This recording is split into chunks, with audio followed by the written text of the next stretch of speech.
ಇವ್ರಿಗೇನಾದ್ರು ಮಾಟ ಮಂತ್ರ ಏನಾದ್ರು ಆಗಿದೆ ಅಂತ ಅನ್ಬಿಟ್ಟು ನನಗೆ ಬಲಗಡೆ ಉತ್ತರ ಕೊಡಮ್ಮ. ಮಾಟ ಮಂತ್ರ ಆಗಿಲ್ಲ ಅನ್ನೋದಾದ್ರೆ ಎಡಗಡೆ ಉತ್ತರ ಕೊಡಮ್ಮ.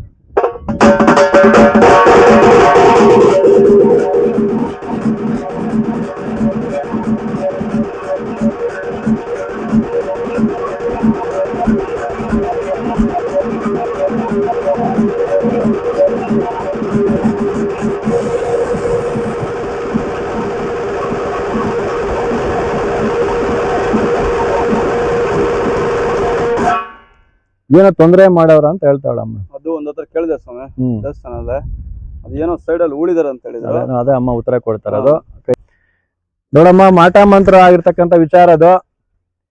ಇಲ್ಲ ನೀನೇ ಏನಾದ್ರು ಅವ್ರಿಗೆ ದಾರಿ ಕೊಟ್ಟು ಅದನ್ನ ಬಿಡುಗಡೆ ಮಾಡಿಕೊಡ್ತೀಯಾ, ಇಲ್ಲಾಂದ್ರೆ ಈ ಜಾಗದಲ್ಲಿ ಏನಾದ್ರು ತಡೆ ಓಡಿಸ್ಕೊಂಡು ಅದಕ್ಕೆ ನಿನ್ ಮುಖಾಂತರ ಏನಾದ್ರು ಆ ಒಂದು ಕೆಲಸ ಮಾಡಿದ್ರೆ, ಪರಿಹಾರ ಮಾಡಿದ್ರೆ ಆ ಪರಿಹಾರ ಆಗುತ್ತೇನಮ್ಮ ಅಂತ ಕೇಳ್ತಾ ಇದ್ದಾನೆ ತಾಯಿ.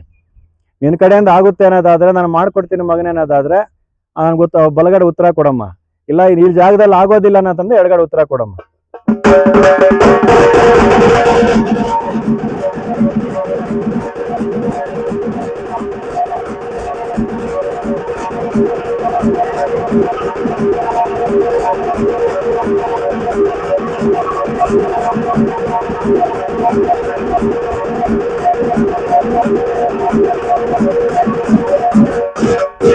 ಸರಿ, ಅಮ್ಮನು ಇಲ್ಲೇ ಆಗುತ್ತೆ ಪರಿಹಾರ ಅಂತ ಹೇಳವಳೆ. ಅದ್ ನಾನು ಹೇಳ್ತೀನಿ ಯಾವ ತರ ಮಾಡ್ಬೇಕಂತ ಆ ತರ ಮಾಡ್ಕೊಂಡು ಹೋಗೋ. ಒಂದ್ಸರಿ ಮನೆ ಕಡೆ ಯಾವಾಗನ